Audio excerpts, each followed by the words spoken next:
Welcome to Killer Women with your host, best-selling author Danielle Girard. And now, Danielle's next killer woman.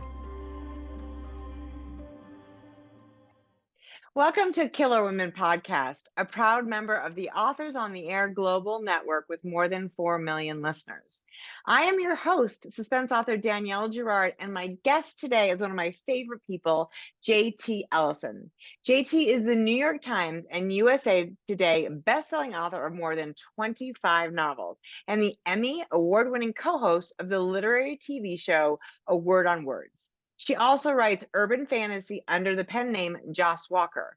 With millions of books in print, her work has won critical acclaim and prestigious awards. Her titles have been optioned for television and published in 28 countries. JT lives in Nashville with her husband and twin kittens, where she is hard at work on her next novel. Welcome, JT. Thank you. One of the twin kittens just decided to join us. So forgive me. She's having a snack. She eats on my desk. So that's so she fun. Just joined us to have a snack. I have a puppy here. Hopefully won't make any noise. That's my least favorite thing. At least the cats are quiet, right? Most of the time. I don't have the beautiful cover. So show us that beautiful cover. If you're listening, you have to go and look at JT's beautiful cover. Is this your favorite cover? I think this might be my favorite. Oh, it was heart-stopping gasp of excitement when I saw it. It is an incredible cover. Isn't that fun? There is something about covers, and when you have a good cover, God, it's so damn exciting. It is. And this book, oh, JT, I'm such a fan. Anyway, you know that of you personally and your writing, but this book is so powerful, and it's such a perfect book to talk about on Killer Women. So before we dig in deep, please tell our listeners about It's One of Us. Okay. So it is the story of a young couple, Olivia and Park Bender, who are at this point desperately trying to have a child. Olivia has miscarried multiple times. They're doing IVF. They're in the thick of this really, really difficult situation. And when the book opens, she has actually just had another miscarriage, and she goes downstairs to tell her husband. But before she can, the police knock on the door to find out where his son is, which she knows must be a mistake because they don't have any children. But as it turns out, he's been lying to her, and he actually was a sperm donor in college. And at last count, there are 28 children out there, and one of them is a murderer. Okay, so there is so much fabulousness in that twisty plot. So, and we're not going to give away any of it. Everyone has got to go pick this book up. It's so exciting. But can you tell us about, first of all, I know it's a really personal story in a lot of ways, but before we get into sort of the emotional journey of the book, I want to ask if there was, because you do a lot, you're talking about this DNA 23andMe, it's all so so new and so everywhere, and we are seeing people where like crazy things, doctors using their own sperm and having 30 children, and so I mean it's crazy. So what can you talk a little bit about sort of how this story germinated and took, because it's got so much fabulousness in it? So part of it, yes, it is my story, my journey, my husband and I's travels and travails trying to have a child, which it never worked for us. I could get pregnant, but I couldn't stay pregnant. And it was several years of just, kind of heartbreaking every 3 months, going through this terrible situation. And I didn't really share with anybody because it's so personal, and you feel like such a failure. It's like, your biological duty is to produce children, right? And no, I don't necessarily agree with that, but no, I know we're the only ones who can do that. And so it's, that's what we're supposed to be doing. And, so I'm failing him and failing me. And so it was really, really difficult, really, really hard. But the IVF journey has its moments of levity. And it was a moment of levity that kind of led us to, okay, we need to write this story. And it's the Sweet Home Alabama joke in the book. And it is a real event. And we got laughing pretty hard about it. You know, poor husband's in there at the clinic giving a sample, and just, you know, mortifyingly, Sweet Home Alabama was on the speaker overhead, and it's Yeah. like, what do you know, you're here with your Playboy and your Sweet Home Alabama, here we go. You know, That's so great. it was really funny, and we got laughing about it, and he said, you know, you got to find a way to put this in a story. Yeah. But I'm a thriller writer, and this is a Right. women's fiction type of issue, and a women's Yeah. fiction kind of story. Yeah. So I didn't know how to marry the two. And it took almost 10 years to figure out how to both marry the thriller with the emotional journey that Olivia's on, plus be able to talk about it in a way that, you know, I want people to understand. I have a hard time writing children in my books because Uh-huh. I don't know what it's like to have a child, but I certainly know what it's like to lose them. Yeah. And that was what I set out to explore. And honestly, like you think, you know, we all know people who've lost, you know, pregnancies. It's 1 in 4. I remember I read that somewhere. Yeah, it's And an then also that unbelievable statistic. I know, and then all this sort of you know, the diagnosis of sort of unexplained infertility, which is so like, you know, all these things that women endure. And like you said, I don't think women do share that because it does feel like shame because it does feel like we're literally like it's the thing we're supposed to be able to do like without even thinking, right? We like Mhm. literally like you get drunk and knocked up. That's like the, you know, that's the baseline. Right. It's just, it's amazing when you get into the science of how you actually get pregnant and the tiny, tiny little window that you have every month to get pregnant I than know. anybody ever does is kind of, it's just miraculous, right? Much less by accident. So Right, right. So it's really interesting. and I think, you know, I know for, you know, me, and I haven't experienced this personally, but of course, as a woman, we all know people who have experienced it. And we know people who've lost babies and not been able to have children and all of these things that you deal with. So it's an incredible gift. That part of the book, which is, I think it's an incredible thing to be able to spin that into a thriller. So you make this compulsive story that sort of the emotional travails of it don't slow down the thriller, which I think speaks to your incredible, you know, ability in this genre as a writer. But also that it does give us so much depth, which I really, really appreciated. So I think it's so fabulous. And you know Thank me, you. I'm such a huge Thank fan. you. I'm super happy to have this coming to the world. So tell us about you know, this was obviously something in your past, and as you said, it took 10 years. You know, what was it like to write, you know, this? Did it feel different than other books, heavier, harder, or cathartic? It was not cathartic. It's becoming cathartic now that I'm out talking about it, which is Yeah, really interesting because I think you and I have talked about this. I've been very scared to come talk to the world about this book because it is so yeah, personal. right. But that's where the catharsis is starting to happen, is actually speaking it out loud. Writing it was hell. I'm not even Really, going to yeah, pretend. It was really, really difficult.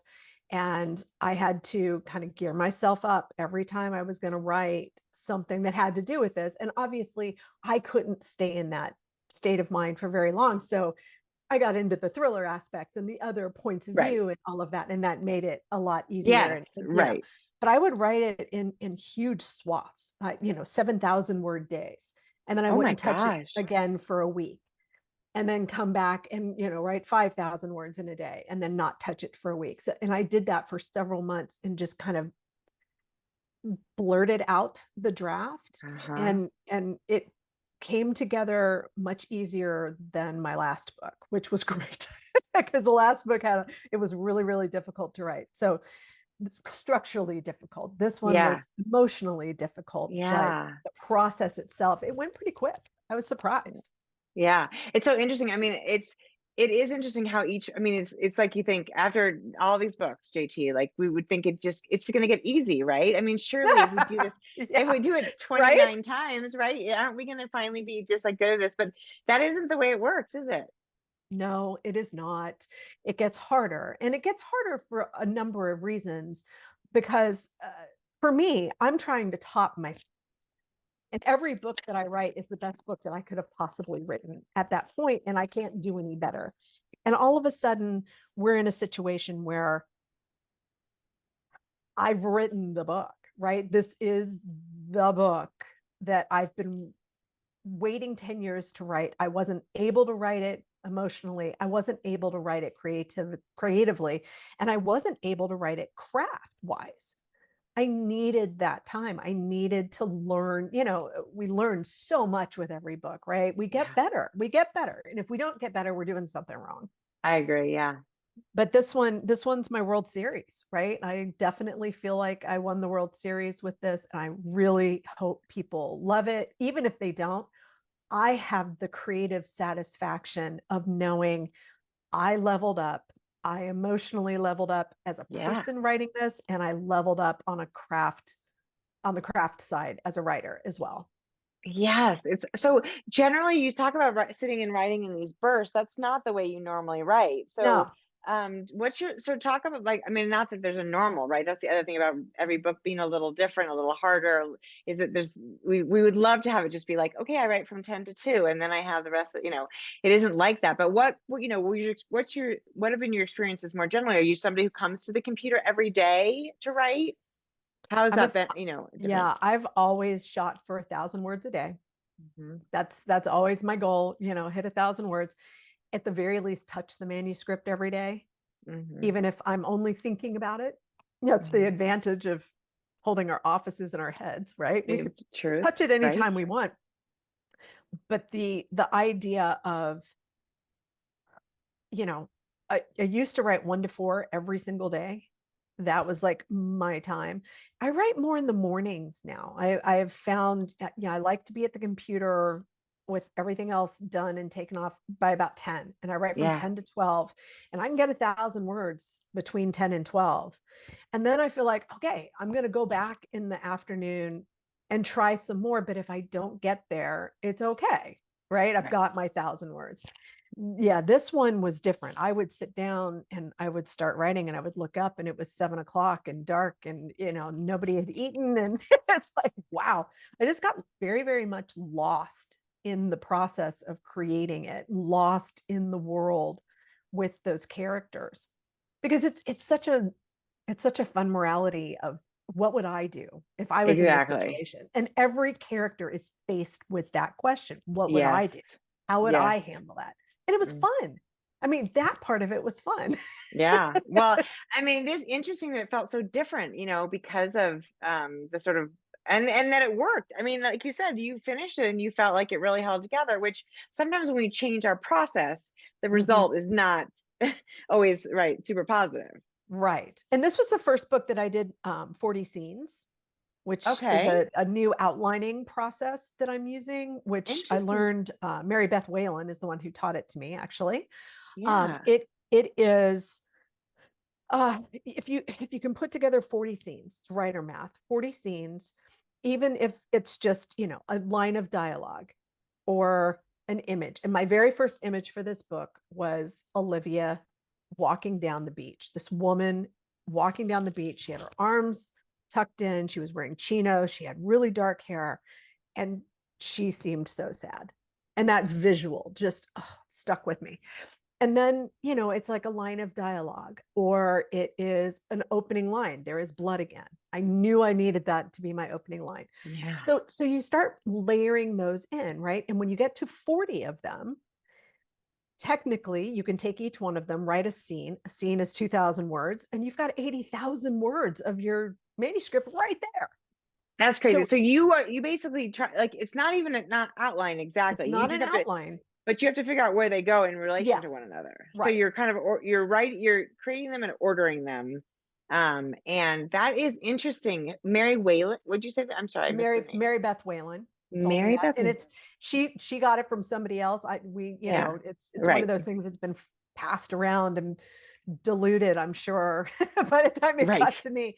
But it is, it's really, really helpful. And I've found that I didn't even go back to it, right? I did the 40 scenes and then I never looked at them again. until the very end. And I was like, oh, I missed this. Oh, I can add this. Oh, wait, this will fit in. So it was a completely different process from start to finish. And it worked. Will it ever Yeah. work again? I have no Exactly. idea. Exactly. So far not. Oh shoot. So normally do you outline books? Is that normally, or you really do sit? No, you're No. just a pantser. You just sit and sort of feel it. It's not, I really think you should outline. I really think you should. I don't think you should pants completely. I think you need to have a roadmap. I think, especially because we've conditioned the readers for a twist. You got to know what your twist is. You got to know where it is, right? And especially in a thriller, in a suspense novel, in a mystery, oh my gosh, you really have to know what's going on. But for me, writing mysteries, I don't like writing mysteries because they're so hard. It's so hard not to telegraph the ending. It's so hard. Right. And I'm writing a mystery right now. I'm like, why? Why am I doing this? Why am I hurting myself? I'm just hurting myself every single day. What is wrong with me? Yes. I like thrillers better. It's, I like the pace of thrillers, and I like Yeah. being able to, examine all facets of the story. Yeah. Yeah.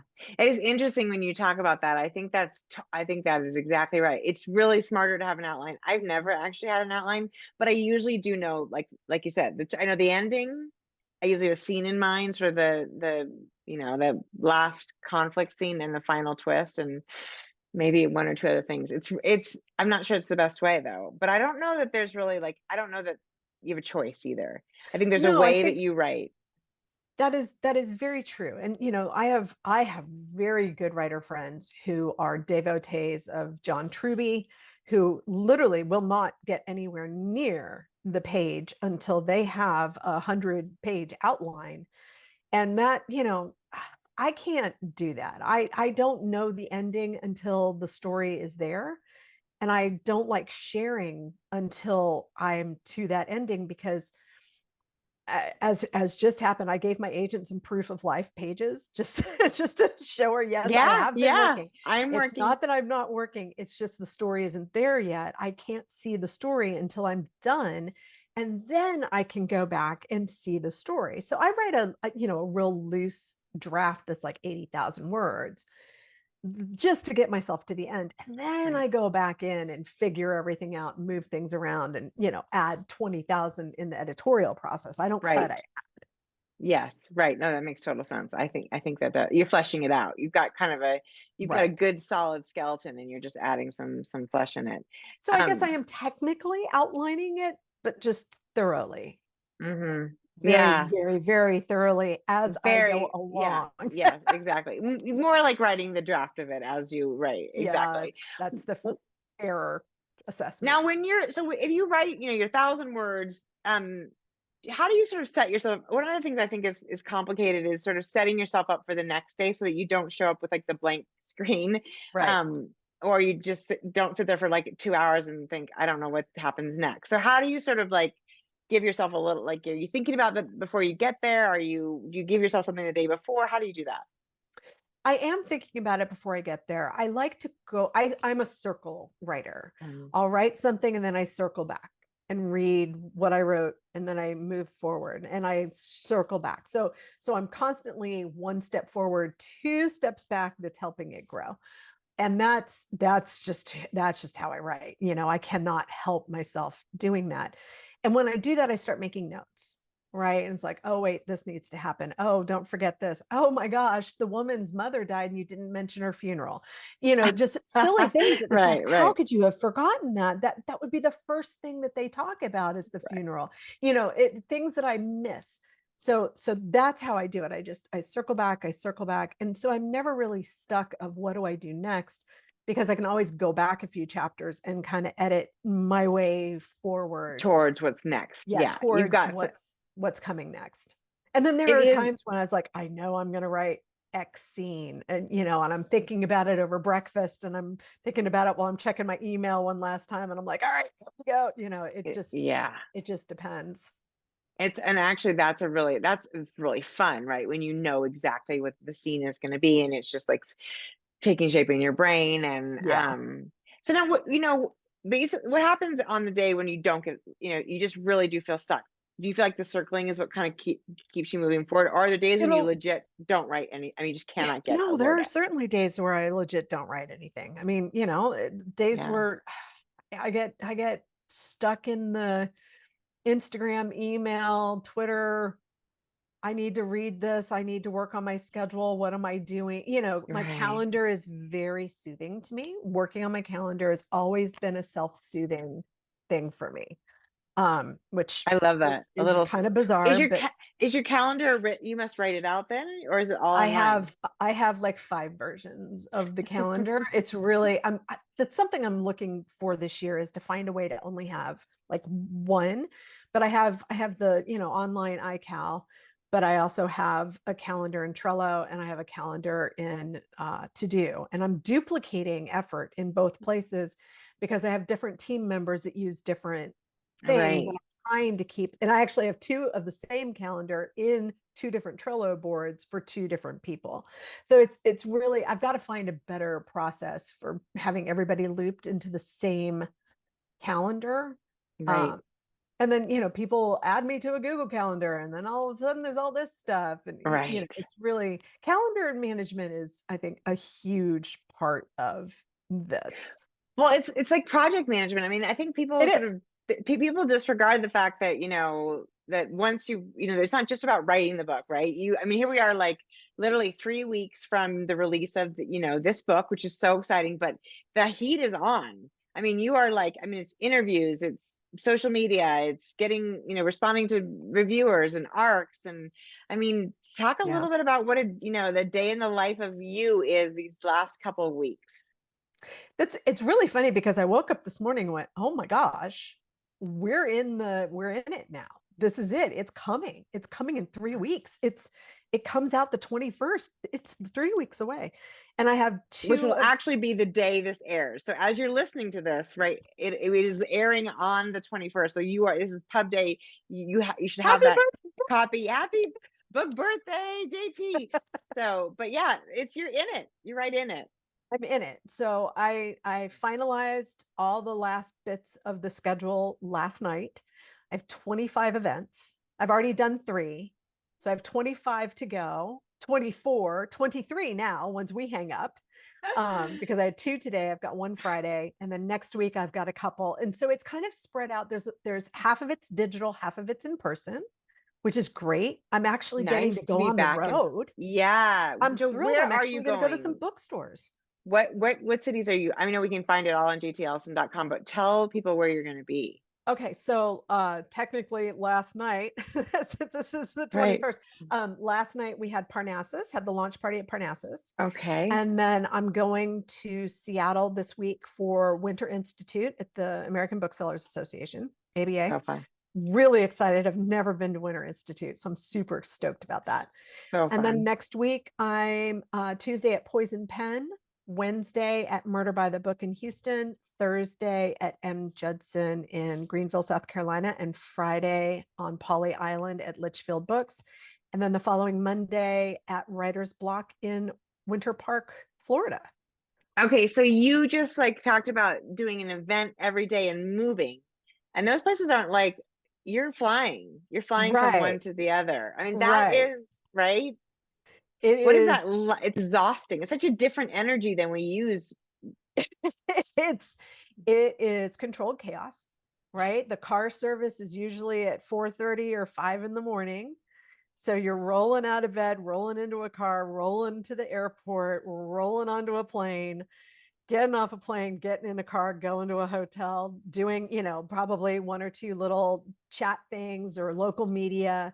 Then you go and do the bookstore, and then you go home and collapse and get about 4 hours of sleep and get up and do it again. And you do it for a week. Right. And I look at people like Marie Benedict. It's like, how do you do this? She's doing like, and Patty Callahan Henry, who does like 40 events Oh, all in person, all in like a 3-week period. And I'm just like, oh my gosh, how do you do that? So a week of that kind of really sustained effort is is about all I can handle.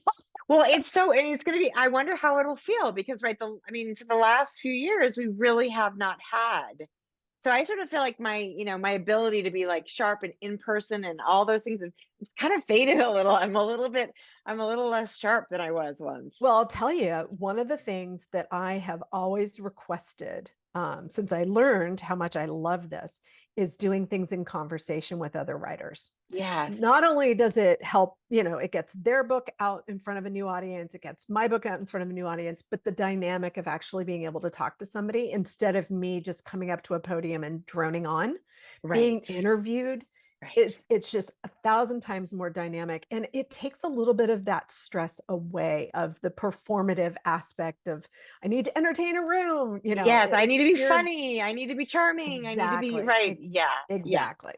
I totally get that. And I imagine you're seeing Lisa Unger I in. don't think I am because she's Oh, in isn't she? Tampa. Oh, she's in Tampa. I Or got that she's in wrong. St. Pete area, Tampa, St. Pete Okay. area, and I'm going to be in Orlando. So Okay. I Okay. don't know who I'm going to be with in Orlando. So far, nobody that I know of, but I'm sure we'll find somebody. Oh, you will I would find love it if somebody. she would drive over there, but that's a big ask. Yeah, that Hey, can is you true. drive And 2 hours to interview me? That's a little much. she probably has, I'm sure she's got, A you guys. thousand awesome things, Yes. Speaking including of, Cabin Sleep 6 is her I know latest. If you that guys haven't read it, it's really great. and we interviewed her in November for that. So if you haven't listened to that episode, it was super fun to talk to her about that book, which is another fabulously fun female thriller. So I wanted to talk also about sort of, this isn't your only gig, girlfriend. You also have, obviously in addition to your A Word on Words, you also have a whole nother series that you're working on. So what's going on with, Joss Walker, and tell our listeners that we did do an interview last year for that, but We tell, did. if people missed it, tell our listeners about that. So Joss Walker is my fantasy pen name. I'm writing urban fantasy with another fantasy author. I've got a first co-writer was Alicia Klapik on the first book. She helped build that world and figured it out, but she likes to do epic fantasy. So she went back to her epic fantasy. And I brought in another fantasy author. Her name is R.L. Perez. She is really new, but has a whole bunch of books out, and she's a very talented writer. And she was actually here last week, and we just finished the third book in the series, which is called The Keeper of Flames. And that is in editorial, ergo in editorial means I'm doing Right, my part exactly. on it right now. And we just plotted out 2 more short stories and the next novel, which is The Prophecy of Wind, which comes out in October. So June 27th for Keeper of Flames, and Prophecy of Wind comes out in October 31st on Halloween. And you're going to need to be working on that, I would imagine. You haven't started that and a couple of short stories in between. And I segment my days when I'm kind of in the thick of it with that. Yeah. I try to work on my JT stuff in the morning, and then I can work on Joss in the afternoon. So like multiple personalities. You're just like, who am I at this moment? It sort of is. And I got to tell you, there's something really exciting about switching brains like that, switching into a different genre, because it, I think, is helping my thrillers.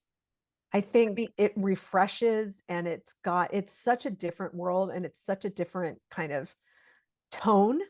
Right. Well, tell us the premise, because I know I love Jane, okay. but I don't think maybe all of our listeners don't know her.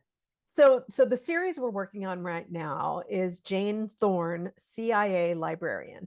Jane is an archive librarian who is working at Vanderbilt when she touches a grimoire and all of a sudden finds out that the ocular migraines she's been having her whole life are actually magic. She is magic. So this is an adult fantasy. It is not a YA, which is a lot of fun. Also trying to walk that little tightrope. But she, bad guys want her and the good guys want her, and the CIA are the one that get to her first and talk her into coming to work for them in the library. And they train her in her magic and send her undercover out to look for a very, very big necromantic grimoire in Dublin. So that the books are all international. First book's in Ireland, second book is in France, the third book is in Rome. in Do you have to Italia. go for research? I feel like you should have to go for research. You're probably like, I Well, really need to. actually, Rachel went to Paris for research on the second book. It was great. And she went in with us, you got to go to this library, this library, because, Jane's a Right. librarian, right? She has to go to the libraries. And it is so much fun. And the world just continues expanding. It is an actual reverse dystopian, because when we start, there is no magic, except for a very few talented magicians. And then as the series is progressing, magic is turning back on. And suddenly we have a situation where non-magical people are much fewer than the magical people by the end of the series. Right. There is a big imbalance in the universe. So we're working on that. It's very, very fun. And I know you've done this before with Catherine Coulter, but what is it like how different is it to write, when you're writing with somebody versus writing on your own? And, sort of how do you balance those differences? Well, that's with Catherine, we discovered very quickly that we were combustible together. That with her brain and my brain on a plot, we could elevate it to places that we would have never gotten to ourselves. Wow, that's And that awesome. happens with Rachel and I. I mean, it's absolutely, oh my gosh, I would never have thought of that. If you hadn't said that, I wouldn't have thought of this. And then, it just builds. So two heads are really better than one. And as novelists, we don't have a lot of collaborative projects, but I think screenwriters know this. They know that you can get a bunch of brains on something and really elevate it. So the process is very similar to what I did with Catherine, although I'm the Catherine in this situation. So I would go to California, we would sit down, we would plot the book, I would go back, I would draft the book with pretty much daily interaction of here's what's happening, here's what's going on, this is working, this isn't. And then I would give her a finalized draft, and she would edit it, send it back to me and say, all right, we need to fix this, do this, do this. I would do all of those things, send it back. She would edit it again. I would edit one last time, then we would turn it in. Yeah. And so Rachel and I are doing something similar in that we sit down with this, here's all the things that we want to do. Here are the things that we're trying to accomplish with this book, put together a plot, then put together an outline. Yeah. Then she goes back and drafts a very short version of the book, like 70,000 words, and gives that to me. I go through and I'm like, okay, exactly what Catherine did. We need to enhance this, bring this out. We need this scene, this scene, this scene. She works on that, gives it back to me, and then it's all on me. Then I have to bring it up to where it needs to be. I usually write the villains, because I'm just, naturally darker, I guess. She's just evil. You just know you're I'm evil just a very little well. more evil. She's just a sweet girl, and that, and then, I obviously am doing the publication of it as well. I'm doing it under my Two Tails Press imprint. And that's been a lot of fun. Being your own publisher is really a blast. This, how fun it is to have control, and your control over art, your control over your timing. You can finish a book and have it done and put it out the week later, I know, right? The time and the lack of having to wait for things is very, very different. You know that because there was a big delay before, between your last, two thrillers. Oh my gosh, I turned It's One of Us in 18 months ago. Yeah, right. And that's frustrating when the book is really good and people, your fans want it and the booksellers want it, and it's sort of all feels like it's caught in the cogs of the business part, which is, I absolutely know exactly what that's. Well, that sounds. I mean, the collaboration thing does sound really brilliant, and there is something to that writer's room idea. Like, we should.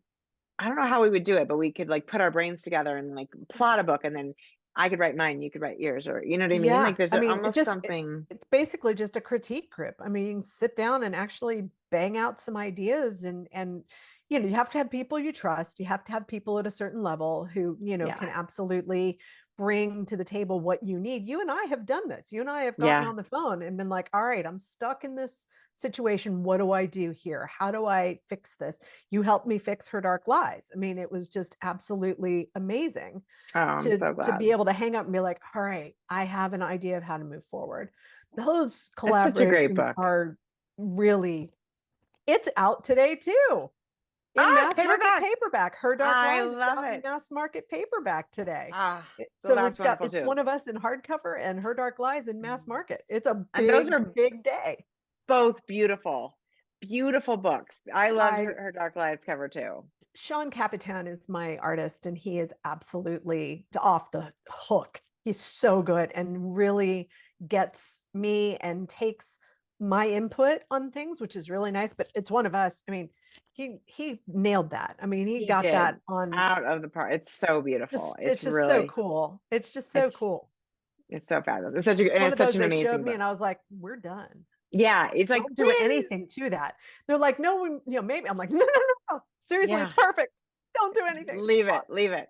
Okay, so I guess I would ask, since you've got so much incredible knowledge and experience, if you were going to give sort of one piece of advice to aspiring authors, people even starting their first books or have written a book and are going through the editorial process, what do that's probably it's a lot to ask, JT, but what advice would you give them? Well, so two things. One, I'll give the best advice that I ever got, which was you make the rules page by page. Stuart Woods told me that. I had written the very first Taylor book, and I wanted to bring John Baldwin in like chapter 15, and I didn't think that I was allowed to do that. And I wrote him and asked, I mean, how cheeky of me, right? I write this hugely successful author. I'm like, hey, I've got a dumb question for you. And he wrote me back, which was just, I mean, something that I took away from, we can all lift each other up. And I The try to always generosity. help Yes, when you people need do. help. I do try to help. But he said, you are the one who makes the rules. You create the rules page by page. You can do whatever you want. It was like so freeing. Yeah. So there's that. And the other is find your time and respect it, because you have to finish. Yeah. There's only one for me that I've had a lot of success in this industry. I've been really, really blessed, and I have a lot of really great readers, and I've got a great team. What I think is the most important thing in your career is finishing. I think finishing is what makes a career, right? And the more you finish, the more books that you're going to be able to get out there, and the more you're going to be able to succeed, right? The more editorial you have, so the more you That's finish. right. So because you can't go anywhere have without, you have to finish. That's like sort of the first real step to getting, is you got to finish the book. it. But I mean, that goes to us. We've this is my 25th published novel. Amazing. Right? Number 25.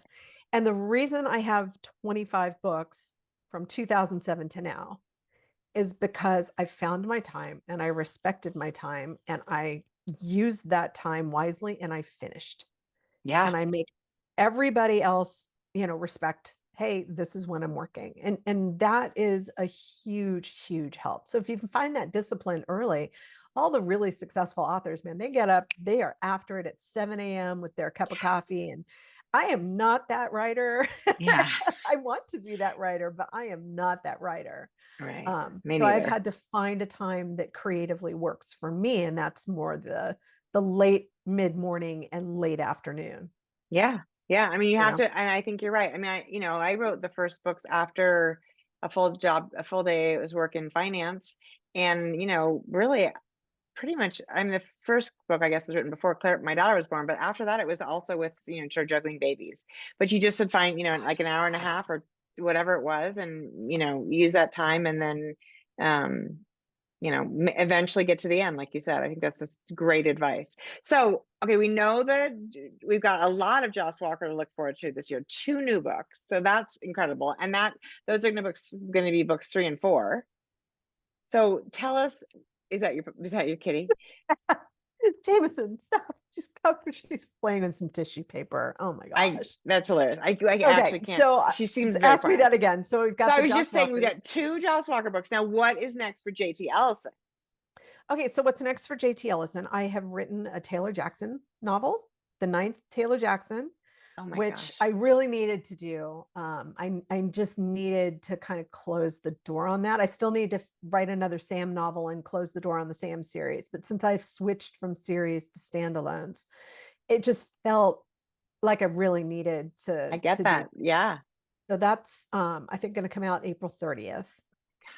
Sometime right around You're there. going to have like 4 books out this year? Yeah. You And go, I've got a girl. short story that just came out from Amazon Originals called These Cold Strangers, So fun. which is really cool. I was really excited. It's part of the We Could Be Heroes collection. I So love it. that was really, really cool. And then I've got a couple more short stories coming out. There's an anthology called Infinity that Catherine edited for Suspense magazine that comes out at the end of March.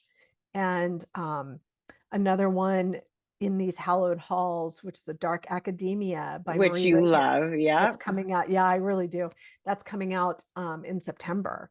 So it is a really busy release year. Last year I had nothing. This year Yeah. I've got like 7 or 8 things Well, you coming out. had a Joss Walker. We had Joss Walker last year. I had a Joss Walker. I had a Joss Walker novel and 2 short stories, and then a little collection. But Yeah. nothing on the But JT side. nothing So on the JT side, right? Well, this is going to this be a year ridiculous year. there's a Is lot. JT sleeping? I just need to know. Like, is she getting any rest over there?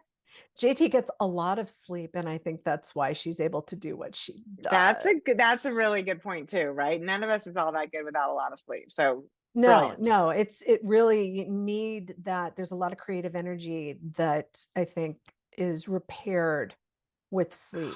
So true. Okay, Yeah. one of the things I do is I like to tag little moments, and I didn't read this one earlier, but I just love this. And this is sort of what one of the things that one of the things you do so beautifully, but also something that's very relevant to the killer woman idea, which is this is of course Olivia with at the hot with the doctors.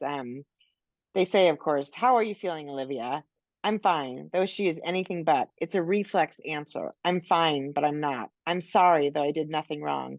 The 2 phrases trained into almost every woman from birth.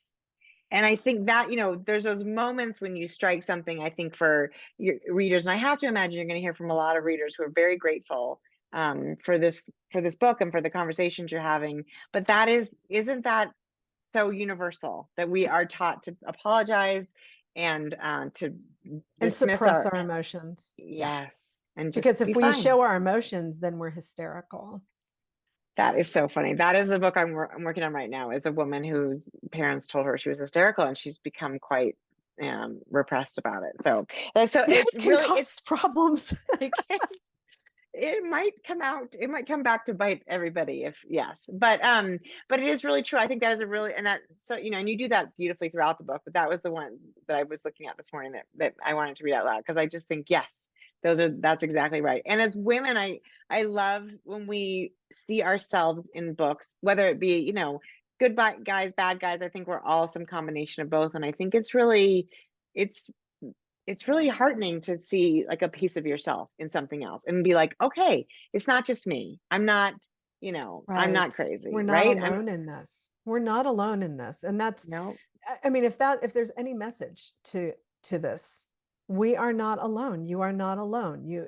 Somebody else has dealt with this, has gone through yeah, this, and feels and sees you. I mean, yeah, this is so, being a woman is hard. It's not yeah. easy. It's not It's easy. not, And there's a lot of pressure on us. And there's a lot of pressure to perform and to look a certain way and to act a certain way and to wear a certain kind of, clothes yeah, and be a certain size and just all of that. We just need to let that roll off our shoulders so we we can do. be ourselves and really hit our potential for who we are, not who Right, society wants us to be. right. Stop comparing ourselves to one another, or to some ideal that is, airbrushed and, you know, Yeah. stretched out and whatever hell else they do to all that stuff, and just really right, find the thing that really speaks to us, which you do beautifully. And oh, there's my dogs, sorry. And this is so exciting. I'm so excited for the world to get to read it. It's one of us. I'm so thrilled and honored that I got to see it.